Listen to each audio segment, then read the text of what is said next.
All right, good morning, everyone, and thank you for coming to this session, which is our Student Affairs session with all of you. I'm going to ask my colleagues in a little bit to introduce themselves after I say a few words. I'm just curious, who was here for the Chancellor's talk early this morning? Oh, great, and now you're all with us. That's fantastic. Again, I believe you can ask questions through the QR code. If you don't have it, they'll pop it up in a little bit as my colleagues are introducing themselves. And so I just wanted to say a wonderful welcome to all of you. This is one of my favorite weekends because it's a time for me to see families come. For those of you, by the way, some families, they actually didn't help their better halves move in their child.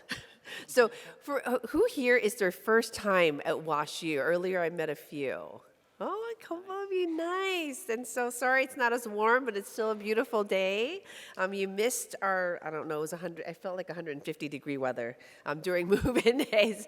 But welcome, it's a fantastic place. Really, really appreciate you coming.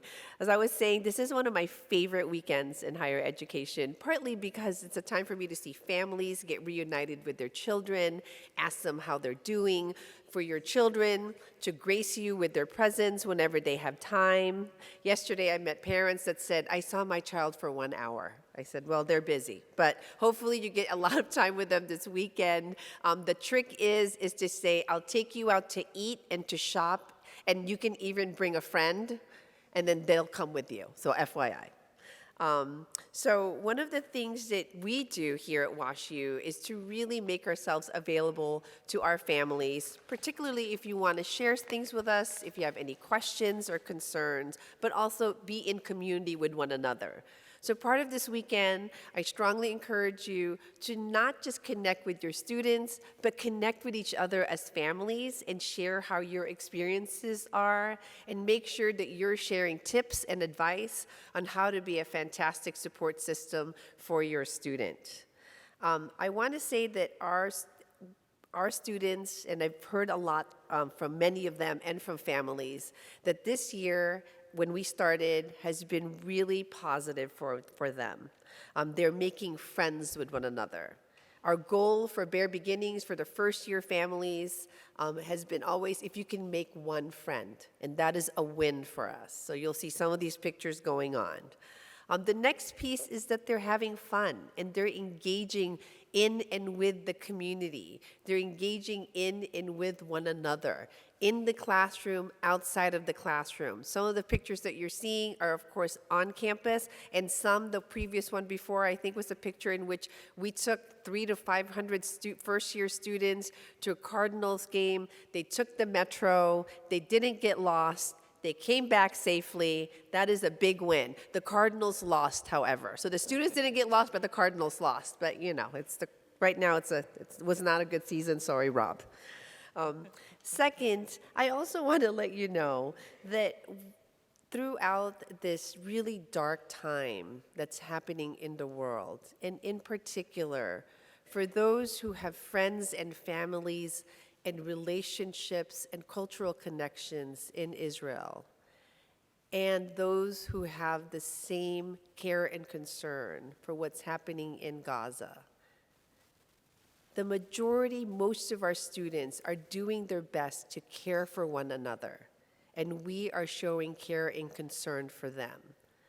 I'm very proud of our WashU students because they understand that there's so much pain in the world and it's extending here, and that they are here for each other. You're seeing so many other things going on in other campuses, and I'm not telling you that our students are not engaging in debate. And what you may not be seeing, because you're not here and I'm here with them every day, our team is here with them every day, is that they're trying to do their best to show grace during a really difficult time. And when sometimes they're not showing grace, our team and others are doing our best to explain to them that just because you can, that maybe if you see someone else's humanity, that maybe at this moment you shouldn't. and that our students are trying to listen to that. And so I just want to tell you that for all the concerns that you may have for your student and how they are doing, I am very proud to tell you that our students are trying to do their best, and they are doing great from my perspective in terms of caring and in terms of thriving or trying to do so. And each one of them, as I see them and I see them, is doing their best to have a sense of happiness, not all the time, but they have those moments. These are not doctored pictures. If you were here yesterday, you see that too. And so I just want to tell you that from this Vice Chancellor, that we see your students, and we are here for them. And, you know, there's some not great days, and they also have fantastic days. So with that, I want to tell you that this is the QR code. Before we begin, and we have questions for folks here, I'm going to ask from Dean of Students, Rob Wild, if they can introduce themselves, how long they've been here, kind of what areas they oversee, and they don't know I'm going to ask them this. But what restaurant or type of food would they recommend for you to take your student to this weekend? So, Rob. Okay, wasn't prepared for that last one. Good morning, everybody. My name is Rob Wild. I am Associate Vice Chancellor for Student Affairs and Dean of Students. It's great to see so many familiar faces in the audience today. I am the WashUiest, is that a word? Oh, the WashUiest person on the panel. I went to Washington University. My wife went to Washington University. Both my brother-in-laws went to Washington University. My son is a junior in the McKelvey School of Engineering at Washington University, and I've worked at Washington University for almost my entire career. So there. That makes me the WashUiest. Yeah. Okay, the best restaurant. There is a new place. Actually, one of our trustees is involved in this. It's not a very fancy restaurant, but I love it, and my kids love it. It's called Chicken Out, and it's just kind of a quick place to get a good piece of chicken. What do you oversee? Oh, yeah, forgot about that. What do I oversee? So I work with some of our student media programs. I work with the Office of Campus Life, which is student groups, student government, sororities and fraternities. I work with student conduct, and I work with the Office for Scholar Programs, if there are any families in here with Danforth, Irvin, or Rodriguez scholars. Hello, good morning. My name is Mark Gamimura Jimenez. He, him, his. I'm the Associate Vice Chancellor for Student Affairs here as well. And I have two major areas that I oversee. One is student success, and that is a series of programs that support our first-gen and limited income students. On the other side of my portfolio is the Center for Diversity and Inclusion, and I have 5 offices there. One is the Cross-Cultural Connections Office, our Spectrum Office for our LGBTQIA+ students, our International Student Engagement Office, our Dialogue Across Difference Office, and then our Office of Religious, Spiritual, and Ethical Life. I have been here for just under 4 years, and I'm from Southern California. I thought Rob was going to choose BD's as a campus restaurant for stick with WashUI. So I'm from California, and so I love tacos, and not everyone from California loves tacos, but I do. And there's a place up off a page called Taqueria Durango, and it's really good, and so I highly recommend it. Good morning, everyone. Cheryl Mauricio. I'm one of the Associate Vice Chancellors for Student Affairs overseeing residential life, which includes our live-in staff, our faculty fellows program, and our living learning communities, and student transitions and family programs. Who oversees this program? I do want to give my team a kudos here, who's running today and through the weekend. And we also have, basically when people hear about that office, it's our orientation programs and our family programs combined in one. I've almost been here for 6 years. I am from Hawaii, And I had to Google the hours for my favorite place. So I'm a fan of coffee and pastries, and so there's a restaurant called Colleen's right on Forsyth, and there's a place where you can stop by for coffee and great pastries. They're open until 2 today and tomorrow and Monday. Good morning, parents. Welcome to WashU. It's good to have you here. Thanks for joining us, and I really do like all your smiley faces and to see you coming and enjoying your students and being here with us. My name's Kirk Dewar. I serve as the Associate Vice Chancellor for Health and Well-Being, him pronouns, and my areas that I oversee include all of these student-facing health services. So the Center for Counseling and Psychological Services, Hab of Health and Wellness, Health Promotion, our pharmacy, disability resources, relationship with sexual violence, and WashU Cares. I think I got them all. And one of my favorite places to eat is, I do love Ethiopian, and there's an Ethiopian restaurant over near Tower Grove called Mescarim. Highly recommend, 10 out of 10, good place to be able to go and eat. Good morning. My name is Norma Guerra Geyer, and I serve as the Associate Vice Chancellor for Career Development and Education. So our office starts working with students from the first year on through alum status. So I'm looking forward to sharing more about that. I have been here 4 weeks. So I'm the newbie on the panel here. I came from Texas, where I've spent most of my career. Really happy to be here, loving the weather so far. But it's great to be with you. I have not been to too many places, but I'm enjoying walking. I live near campus right now, and there's a place called Taco Buddha that's pretty good. So that's been fun. And he suggested it. No pressure. Good morning. I'm Anthony Asma, the Associate Vice Chancellor for Athletics and Recreation. I'm starting year 7, and I guess the restaurant that I would recommend, I'm big on farm to table, so it's in Webster Grove. It's called Olive and Oak. It's one of the few places that every day has a new menu with some staples, but everything is made fresh based off the ingredients they get that day. And one thing I would add is I have a cousin who is here on my wife's side of the family that's here as a first year. He was valedictorian from the high school he came from. For some reason, he keeps calling my wife and doesn't call me, so hopefully I can run into him this weekend. They won't listen to us, Anthony. Anthony has good tips on restaurants. I went to Olive and Oak on his recommendation. It's amazing. All right. So we have some questions for folks. And even though I may give it to someone, if someone else wants to add on to that, please feel free to do so. So the first question is going to be for Norma. I've heard the idea of career communities mentioned and focused for the Center for Career Engagement. Can you explain what that means and what my student is supposed to do to get engaged with CCE? Sure. So we are really excited to be launching this new initiative here at WashU. Career communities provide an opportunity for your students to engage in thinking and learning more about different industries.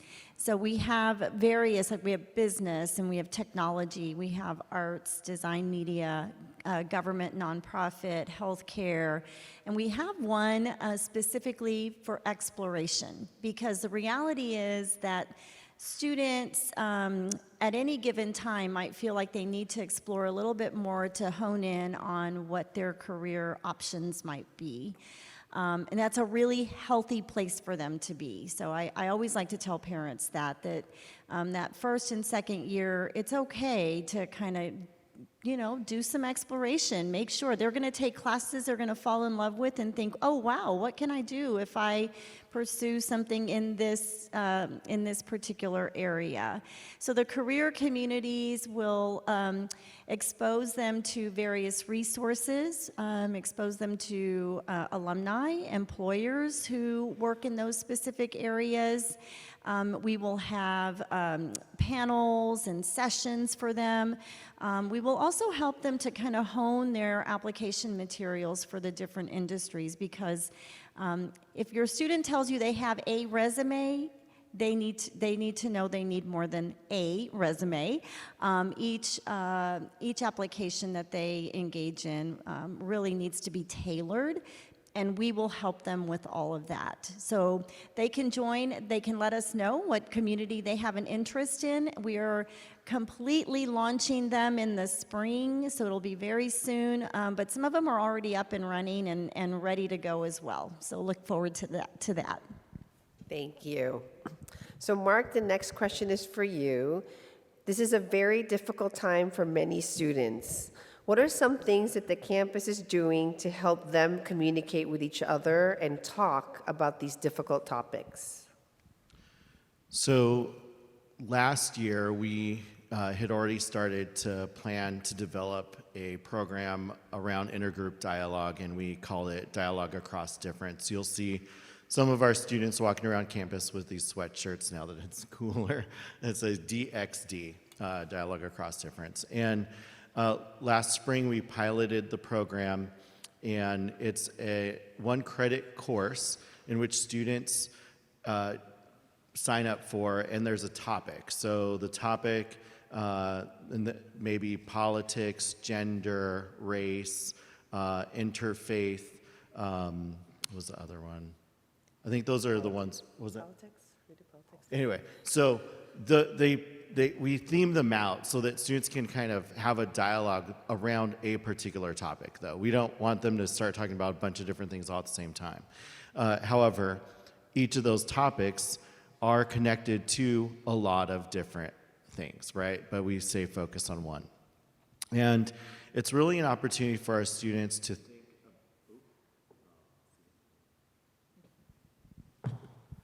It's protesting. Oh, it turned back on. So this really creates an opportunity for students to think about perspectives that they may not have thought about before, or perspectives that they don't agree with. But hearing from others who have developed that position around a topic is really important. And I feel like at any other point in our history, for our students, this will be a time in which they can be in a space that's really designed to facilitate that kind of a dialogue, where they're sitting and listening to each other. The goal is not to convince anyone to change their mind or to think the same way as their peers, but to think about what is informing how you make decisions, or how you develop an opinion on something, or what decision you choose to make on a topic. And so it's really been a successful program. When we look at the data that we collected on how students entered the class and how they left the class, we have seen a significant increase in their interest in hearing from others. That's a big deal for our students, especially here at WashU, where our students come from so many different spaces and backgrounds. I taught the class in politics last spring, and our students moved all over the political spectrum during the class and after the class. And so I feel like as they hear and learn new information, they change their minds, or they shift their opinions. And so I think that's the whole point of learning and being in a space in which they're integrating information and thinking it out for themselves. So I'm hoping that they continue to do that. It's really for them to have a tool as they take out into their career, into their student organizations, into their social spaces, and maybe at Thanksgiving, but that they have a tool that they can use in terms of thinking about how they engage with others. Thank you, Mark. Thank you for that work. Anthony, the next question is for you. My student didn't really work out before coming here, but now would like to try, but is nervous about going into the gym with so many people who seem to know how the gym works. What tips would you have for my student?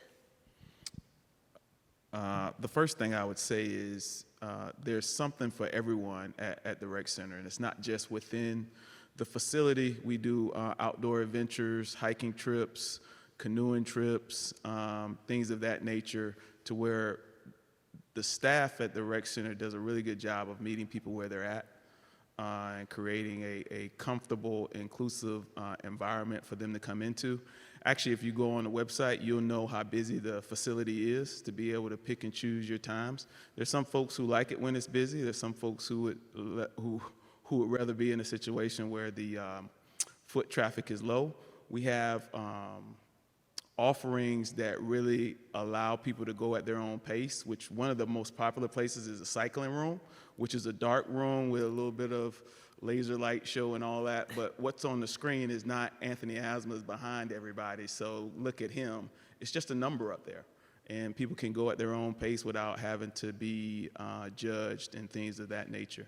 I would say this about the rec center space, that it does feel like a community.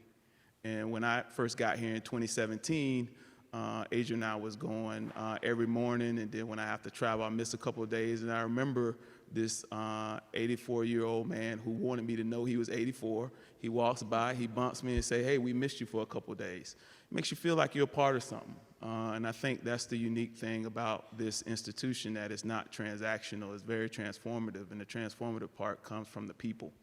You're going to see a lot of nice buildings and all that good stuff, but it's really the people. And one of the first things that Dr. G said when she got here is, "Hey, I want to check out the rec center." Not looking like I use it a lot. I was impressed that she would ask me. But, you know, for our students to see staff in that space shows them that it's really, when we talk about healthy excellence, we're trying to live it. And I think if the young people who leave this place only leave here with a sheepskin degree without really understanding the holistic approach to wellness and how important that is to a quality of life, then we've fallen short. So we carry that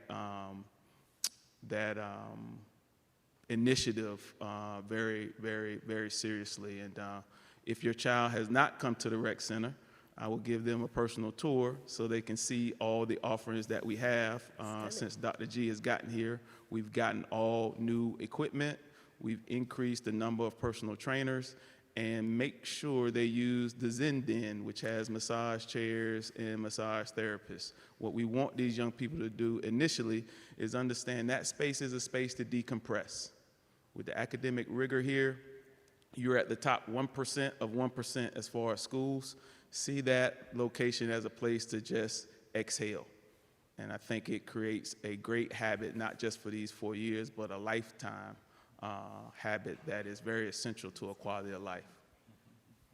I want to say that my favorite spot, when I go in there, that the staff seems impressed when I go in to swipe in, but it's really the free massage chairs that I go to. So FYI, it's available. You may want to join yourselves if you live close by. Speaking of healthy excellence, Anthony, thank you for that. The next question actually came up. The Chancellor spoke to this earlier. He said healthy excellence. Kirk, can you tell us what that means?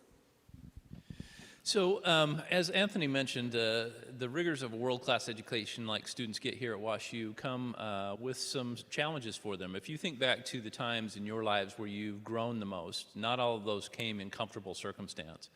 And fairly often our students are stretching as they grow through intellectual knowledge and other kinds of social engagement. So what I'm trying to say is that at an institution like this, your students are going to get stressed out a little bit, and that's a good thing because it's part and parcel to the growth process that they're going through and the learning that they're engaging with. But our goal, a combination of my areas and Anthony's areas, are to try and help students not only overcome that stress that they encounter, but also to leave here at the end of this their time at WashU and be that undergraduate or graduate, for them to be able to have grown in such a way that they've overcome that stress and they left here with better well-being than when they arrived. This is a goal that Dr. G has and that folks, we really think that we can accomplish. And so we've got several things that we're trying to be able to do under the banner of healthy excellence that include them learning how to be able to overcome some of the issues that they're facing, some of the issues that Mark was talking about, and the stress and other engagement that they come with. We want them to be able to become the embodiment of healthy excellence and be able to navigate their own emotional landmines and turmoil that they face. And so we're doing a number of things to try and help them to be able to overcome that. Lastly, I guess I'll just mention that for those of you that weren't here for the Chancellor's remarks, he mentioned that we're looking at having a new Healthy Excellence building that we're building here on campus that should really co-locate a bunch of the services that report to me and also help us to be able to collaborate with other entities on campus in a way that we've never seen before. So we've kind of got short, medium, and long-term goals that we're shooting at to be able to help the students achieve that notion of healthy excellence. The only thing, Dr. G, that I would add, because you say this a lot, and I think it's important that we share this with the parents so they can share it with their child. Excellence does not mean perfection. We got to decouple that, and all of us have to work with our young people to decouple excellence being associated with perfection. Thank you for that. Thank you so much.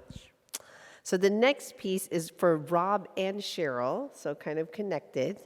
So what does room selection look like for students wanting to live on campus for next year?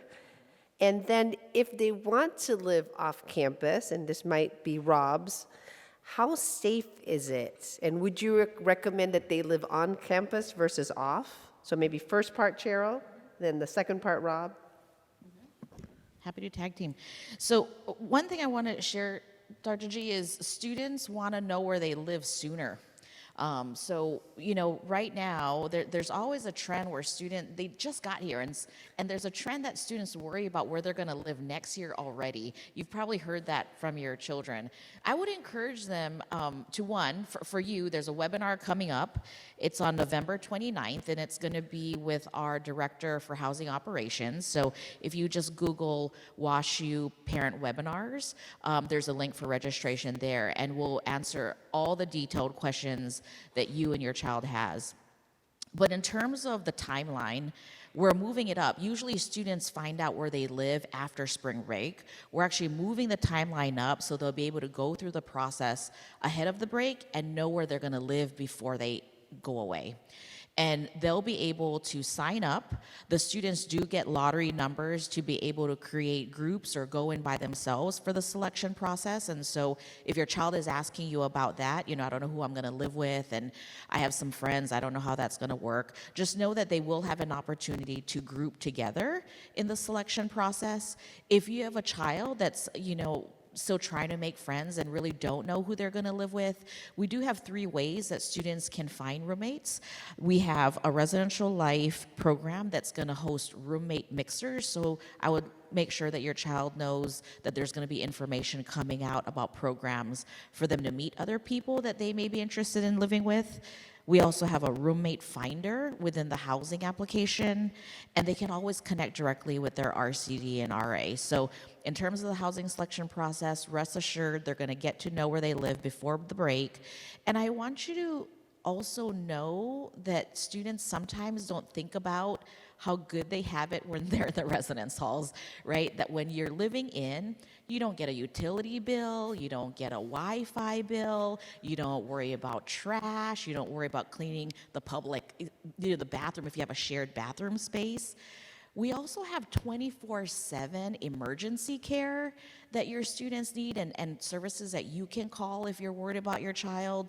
We have live-in staff that lives amongst the students. We have so the 24-hour care, we have a senior staff on our SALT team, Student Affairs Leadership Team. We have a senior staff on the Res Ed team. We have an assistant director, a live-in RCD, and an RA on call at every given time, 24/7. And so that's a service that you won't get when you live off campus. So I would encourage your child to consider coming back to us, and we guarantee that there is space for them to live with us next year. So There's also Tempur-Pedic beds, just saying. Tempur-Pedic beds. I stayed in the res halls before. I was like, wow, this is great, Rob. So before I answer the second part of that question, I have to confess, some of us were giggling at the beginning of the panel and taking some pictures up here. The largest spider I have ever seen in my life walked from the stage to my colleague in the front row.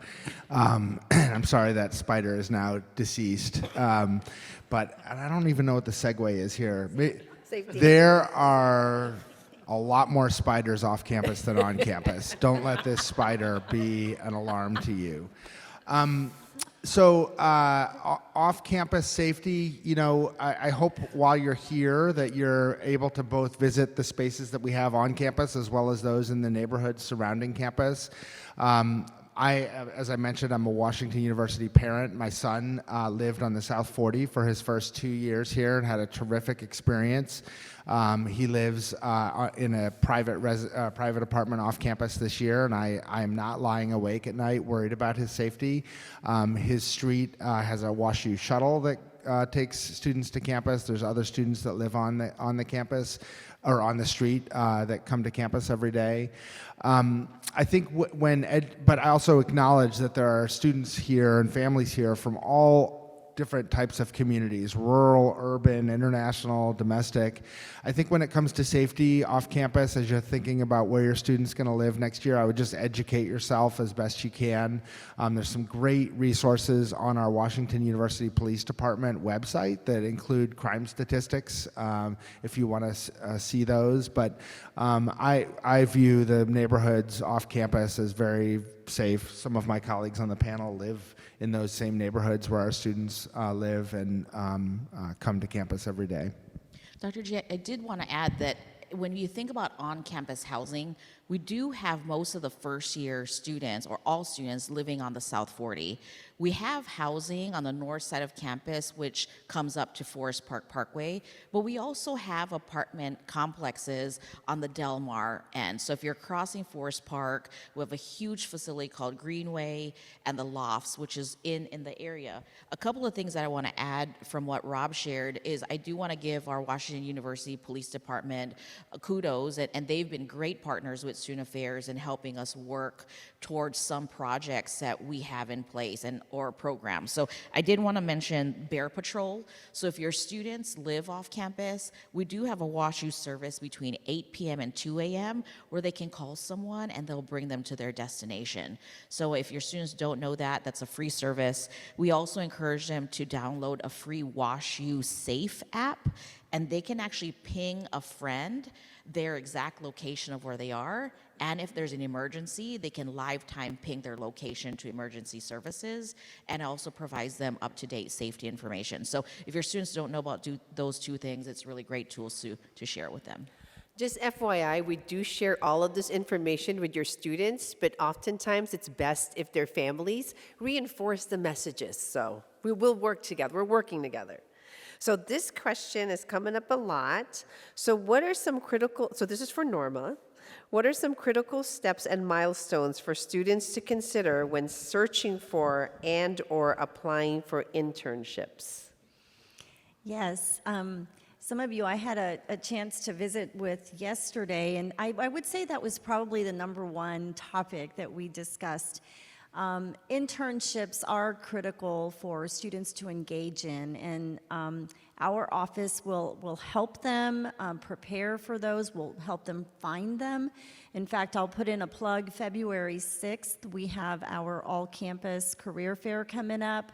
There will be many employers there searching for not only full-time staff, but also looking for interns.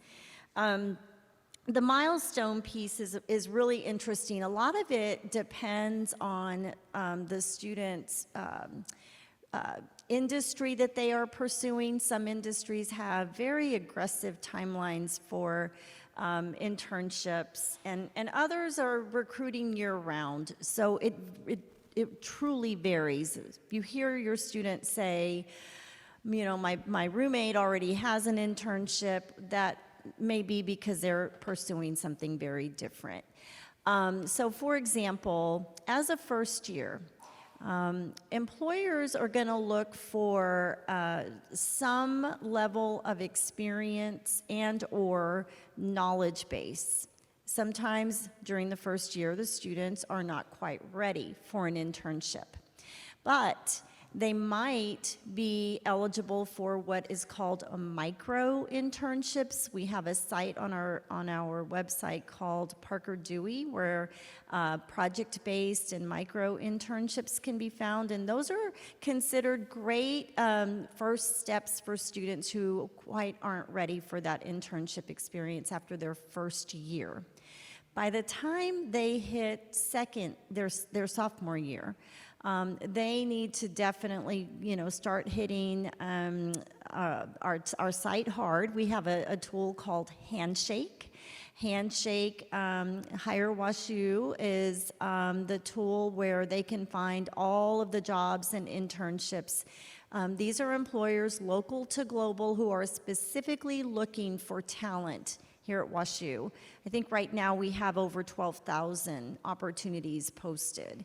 So it's a very robust site that students need to utilize. They can also work with our career coaches to specifically target perhaps other employers or industries not represented. If they're not finding what they're looking for, they need to let us know. It's our job then to help them figure out how to best resource and make those connections. So the internship experience should happen by the summer of their sophomore year. Sometimes, though, it'll be summer of junior year when they will get that phenomenal experience. It really does depend on the course of study and the specific industry that they're pursuing. If they have any questions at all they have to do is go to our website, request an appointment, or just walk into our office, and we have career peers who are always there. Our team will be available, and we're happy to meet them where they are. All right, I'm going to ask my colleagues, these are all great answers because there's a lot of questions coming, so if we can keep it a little tight, it would be great. The next question is for Mark. In addition to dialogue across difference, how else can students engage with diversity and inclusion? So I would recommend a few things. The first is for them to visit the CDI, the Center for Diversity and Inclusion, which is on the first floor of the Duck. That way they can connect with folks there, but also there's a lot of students that hang out there. And so I think there's opportunities there. The other is that we do a lot of different programming across campus throughout the year. And there's a huge interest in creating spaces for our students that both educate and engage them with different communities. And so I encourage you to get them to see, follow us on Instagram and sign up for the newsletter, and they will, no shortage of opportunities to engage there. And the third is for them to take the opportunity to meet people in their classes, in their residence halls, in student organizations. I think there are so many different ways in which students can engage with each other, and one of the most valuable assets and resources that WashU offers is the fact that our students come from everywhere and from all different backgrounds, different communities. Even if you're from, I say I'm from Los Angeles, but LA is a huge place, right? There's so many different communities there, and that there's opportunities for students to learn from each other and also meet each other, hang out like on breaks, and see a wide range of different communities and also families, right? And how each other grew up. So I encourage them to make friends. I think that's a big plus. Great, thank you. So Kirk, the question is for you. In terms of the chancellor talking about how do students balance the high academic stress with anxiety, mental health, and also are there on-demand counseling provided for students who might need support? That's a great question, and I would second what Anthony said a few minutes ago about not equating perfection with our healthy excellence. In fact, if you're shooting for perfection, healthy excellence isn't an option for you.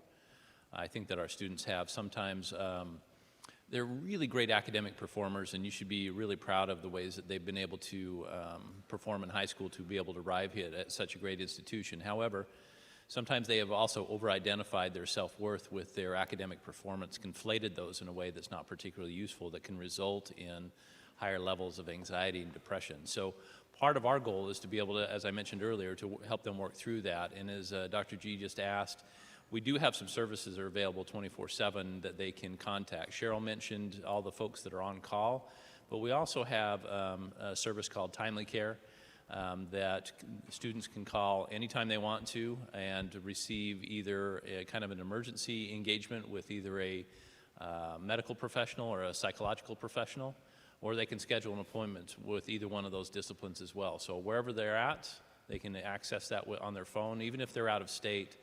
Many times there's providers available for them to be able to utilize that as well. So we're doing that in addition to a number of other things that we're trying to be able to teach the students how to manage stress as it comes along, things that they can do in their social environment, all sorts of strategies that we're looking at to try and make sure that the students understand that while their academics are really important, they're not the only thing. And sometimes that's what we have to help them to be able to overcome that. And anything that you can do to be able to help urge them in that same direction would be greatly appreciated, because sometimes if you haven't had an explicit conversation with them about prioritizing their health over their academics, they don't know where you stand. So I'd welcome any opportunity to be able to engage with you about how to have those conversations as well. Thank you. Rob, can students provide authorization for their parents to see their grades online? That's a great question. He gets the great questions. That's the question that Anna doesn't know how to answer, maybe. Yikes. I don't know the answer to that question. I have to be truthful about that. I think through the on the Office of the University Registrar's website, there might be information about that. Here's my answer, my Dean of Students answer about that question, though, just kind of as a developmental answer. Even if you can get permission to see your students' grades online, I would urge you not to. My son goes here. I can see his grades online. I don't. I intentionally choose not to look it up because I think at this age it's important to give our students space to have their own privacy when it comes to their grades and their performance at WashU. That doesn't mean I don't talk to my kids about what their grades are in college, but we talk about it and let them acknowledge that themselves. The one thing I do want to let you know, and I've said this on other panels, you probably have heard me say this, is that my colleagues and I are paying attention to the success and sometimes the failures of our students. And in situations when we are significantly worried that a student is sliding into a situation where they may not be thriving here, we are talking about that, and if it's a particularly difficult situation, we will reach out to you. It'll usually be myself, Dr. Doerr, or Cheryl who do that, but we will do that in certain cases. Thank you for that. Anthony, the Chancellor already talked about national championships, upcoming one, so we won't bring that up anymore. But I do have a question here. My student played a sport in high school, but didn't want to play varsity here at WashU. Is there a way to be involved in sports that's not so competitive? That's a great question. There's opportunities for a club. We have about 42 club sports. On any given year, 80% get a chance to play in the postseason. They travel. They play against other institutions, sometimes Division I institutions. And then there's something called IM, which is intramural sports, which has some co-ed opportunities. It's not like it's not as intense, but it's just about having fun, to be honest with you. But it's interesting when I'm at those games. I think they're still trying to win. So there's different levels for everyone. And then, you know, if there's enough interest, we add a sport to the programming if we have enough kids who want to participate in it. So I think the facilities that our student athletes get to compete in, as well as the students who participate in IM, are top notch. So we really try to create an experience for every student, regardless of their level of talent. Great, thank you. Cheryl, the question for you. How are students like RAs and MUSAs trained so that they can do their job, particularly during managing difficult issues? And the next question is, can you tell us how our student can apply for those jobs? Great questions, because we do want your students to apply. So the WUSAs and the RAs go through a rigorous training program. And rigorous meaning that there's so many services and resources that we have at WashU, which is a great thing, that we would want them to learn. Also to help gain skills to have those difficult sessions. So we have, between the Rs and the WUSAs, about 1 to 2 weeks of training that go from morning to evening. I have to say that previously, trainings were 3 weeks long. We'd keep them from 8 to 8 p.m., 8 a.m. to 8 p.m. Our teams, both in the Student Transitions Office and Residential Life, have worked really hard to refine what skills and training and resources those students need to do their job well. I have to say, as a previous RA, I think that was probably the hardest job in my college age, to be able to engage in difficult dialogue, problem solving, and critical thinking. And it's on their feet. And I do want you to know that if you have a student who may be introverted and shy, there is training that happens to help them to become more social, to not be conflict averse when difficult conversations need to happen. And I would say that on the panel, maybe, even in our student affairs leadership, a majority of our staff have been RAs and really look to that experience that help them in their leadership development. So if you're interested, myself or my team is open to talking with your student.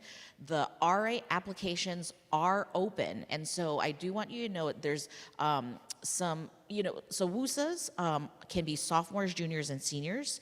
RAs at WashU are juniors and seniors. So the WUSA program is a great first step if students really want to have that experience in getting to know the campus, in dealing with their peers if there's issues or celebrations. We want to make sure that they're both there for celebrations and hard times.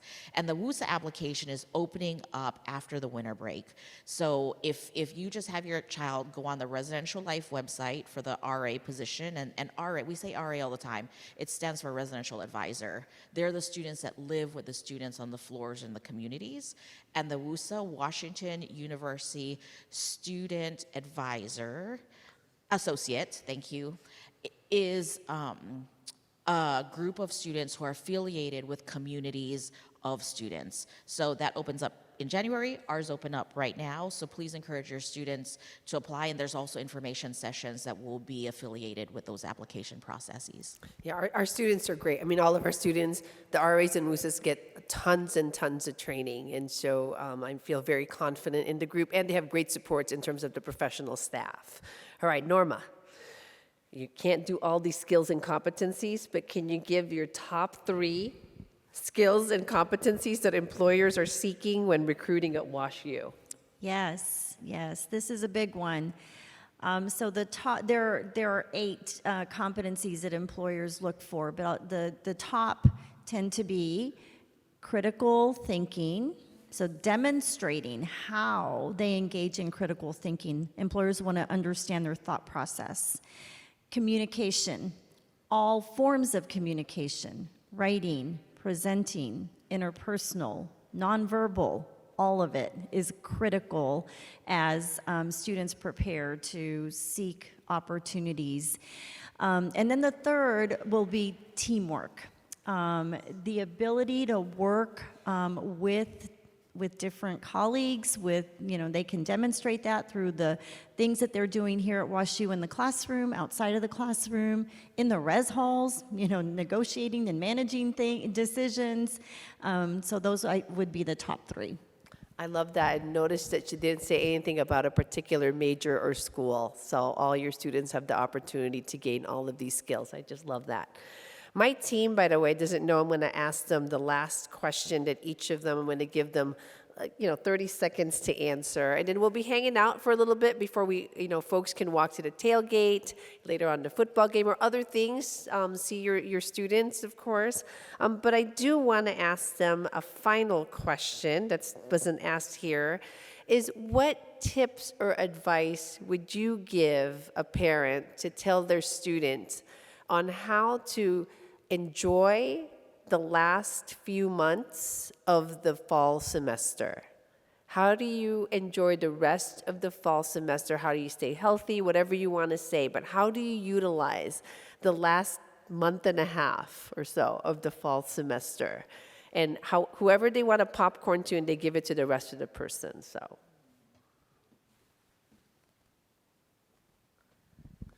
I'm just going to steal from Dr. Dewar what he taught me on this one.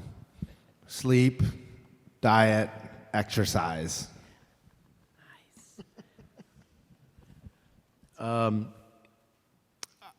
This is for our students? Yeah. Oh, yeah, okay, well, come see us.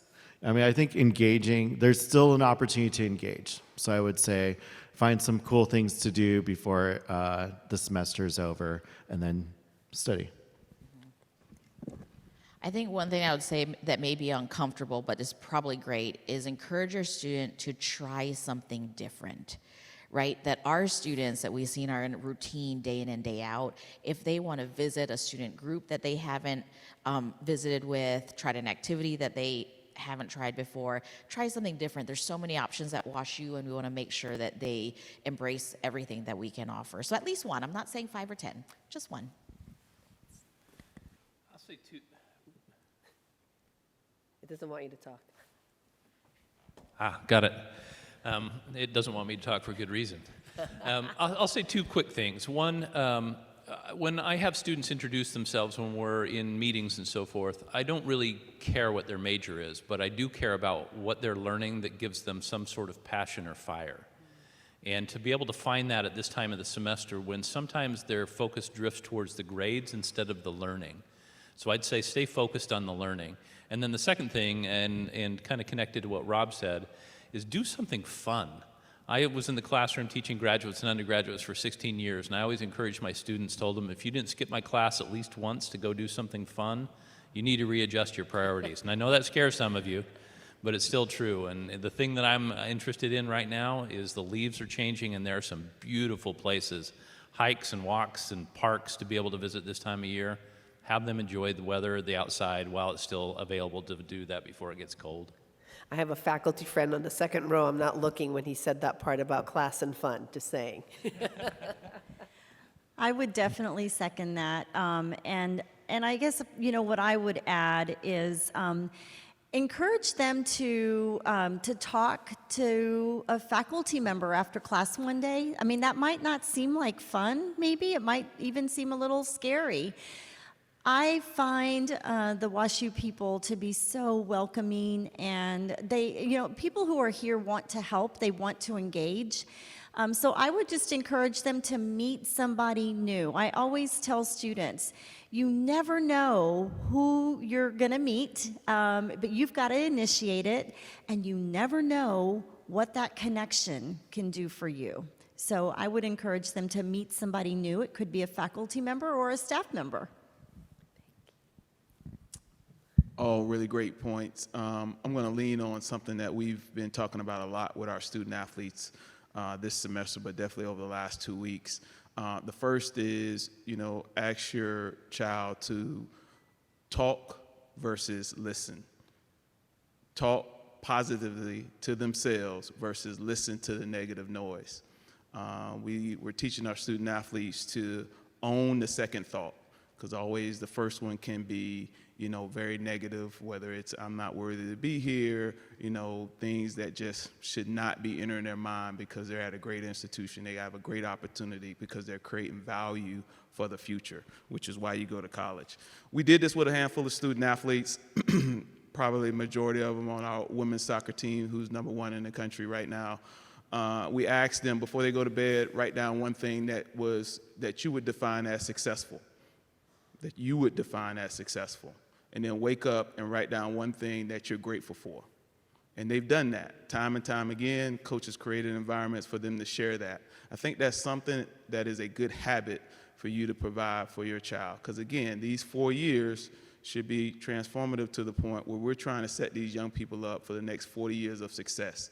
And if they don't win the battle between the ears, then I'm not sure if we're putting them in the best position to deal with the real world, which is tough. The real world is tough, but it's also rewarding.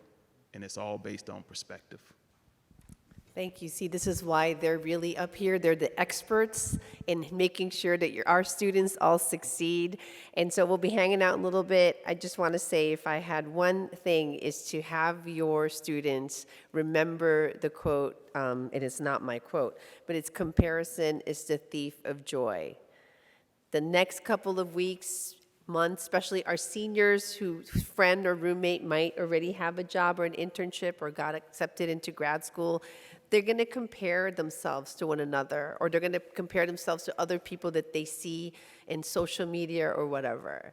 And I think they should just learn how to be in their space, find their own joy, connect, and stop trying to compare themselves to others, because I know that they're fantastic. And if they need to hear that, any one of us can make sure that we tell them that they are. And so with that, have a great rest of your weekend. Thank you for being here, and we'll see you all at the tailgate. Thank you.